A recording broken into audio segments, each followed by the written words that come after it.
আসসালামাইকুম। দিগন্ত এগ্রো থেকে সবাইকে স্বাগত। আপনারা দেখতে পাচ্ছেন দর্শক, কত সুন্দরভাবে সারি সারি এই শশাগুলো ঝুলে আছে, সাথে করলাও ঝুলে আছে। তো মিশ্র চাষ অত্যন্ত ভালো, আমি দেখতে পাচ্ছি। কখনো করলে পারে এভাবে করব। পরীক্ষামূলক এক সারিতে আমি দিয়েছিলাম, অনেক সুন্দর হয়েছে। শশা আর শশা, একদম দেশি শশা, এটা দামে এবং মানে অসাধারণ। দর্শক দেখুন কি পরিমাণে শশা ধরছে, এবং এত চমৎকার কালার, বিশেষ করে কাটা।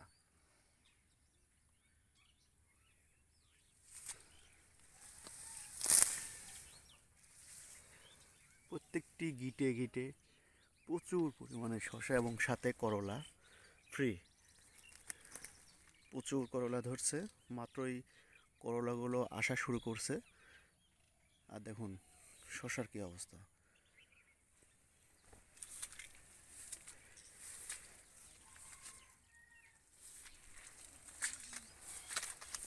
না কি ধরা ধরছে। মাত্র এই সারিতে 8টি গাছ ছিল, 8টি গাছিতে এই অবস্থা। একটি গাছ প্রায় 10 থেকে 12 হাত পর্যন্ত বিস্তার করে এই শশাগুলো, শশার গাছগুলো। করলাও একটু পরে এই করলা হারভেস্ট করা হবে, শশাও হারভেস্ট করা হবে। প্রিয় দর্শক দেখুন কি অবস্থা, কি ইলাহি কাণ্ড। যেমন শশা তেমন করলা, প্রচুর পরিমাণে ফলন হচ্ছে। আর এইখানে যে একবার চাষ করা হয়েছিল দ্বিতীয়বারের মতো, যে করলা চাষ করার পরে এত সুন্দর হয়েছে, এটা আসলে এই কল্পনার বাইরে। আসলে অনেক মানুষ করলার পরে করলা করে কিন্তু ধরা গাইছে। আল্লাহ তাআলা আমাকে এত সুন্দরভাবে যে গাছগুলো দিয়েছেন, এবং আমিও পরিচর্যা করেছি, জাস্ট দুটার কম্বিনেশনে গাছগুলো সুন্দর হয়েছে, সাথে ফলও অসাধারণ। তো করলাগুলো মাত্রই ধরতেছে, আমি দর্শক বলতেছি এগুলো প্রথম, মানে ফার্স্ট অবস্থা। তো ধরা শুরু, এগুলো তো এখনো সেভাবে আসেনি। এটা 1 সপ্তাহ পরে এটার কি পরিমাণে ধরবে এটা আমি দেখিয়ে দেব, যে কি পরিমাণে ধরে শশা শুধু এই শাড়িতেই, অন্য কোনো শাড়িতে দেওয়া হয়নি, জাস্ট পরীক্ষামূলকভাবে। খুব সুন্দর হয়েছে, চমৎকার হয়েছে। আচ্ছা, এবার আপনাদেরকে দেখাবো করলা। করলার কম্বিনেশন দেখুন, কত সুন্দর করলা ধরে আছে, মাঝে মাঝে শশা। হ্যাঁ, খুব চমৎকার লাগছে, অসাধারণ। এটা বের করে না দিলে বাঁকা হয় না, বের করে দিলাম। নিচে ঘাস আছে, ঘাসগুলো পরিষ্কার করছে না, কারণ এগুলো বেশি আমার প্রয়োজন নেই। হাঁটা চলার যে রাস্তার ড্রেন, ওইটা পরিষ্কার রাখছি, তো অত পরিমাণে রাখি না। তো আমার এর কিছু গোপনীয় যত্ন আছে, সেটা করলে পারেই ঘাস যতই হোক, এর আগে আমি অনেকবার চাষ করেছি, প্রচুর পরিমাণে ঘাস থাকা সত্ত্বেও প্রচুর পরিমাণে ফল সংগ্রহ করেছি। আমি এখনও করবো ইনশাল্লাহ। কি পরিমাণে ফল দেখেন।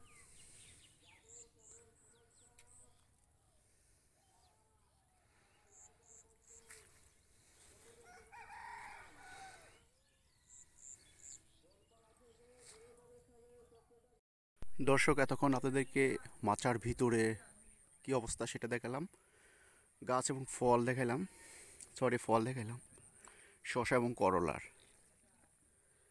এখন বাইরের অবস্থাটা দেখুন, শশার গাছ এবং করলা গাছের কন্ডিশন। কোনো রকমের রোগ অ্যাটাক আমি এখন দেখতে পাচ্ছি না, একদম সুস্থ সবল গাছগুলো, আগা ডগা দেখেন।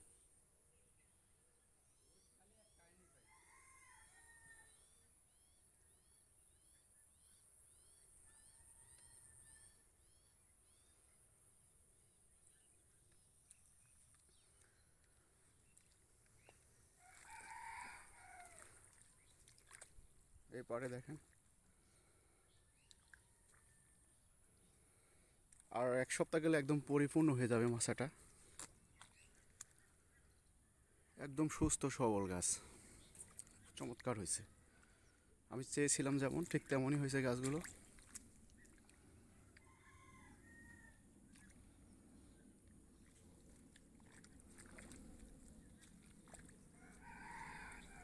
তো দর্শক, আপনারা যে ফসলই চাষ করুন না কেন, হোক শাকসবজি, ধান, পাট, যেটাই হোক না কেন, সেটার সঠিক পরিচর্যা না করলে কিন্তু ধরার উপরে ধরা খেতে হবে।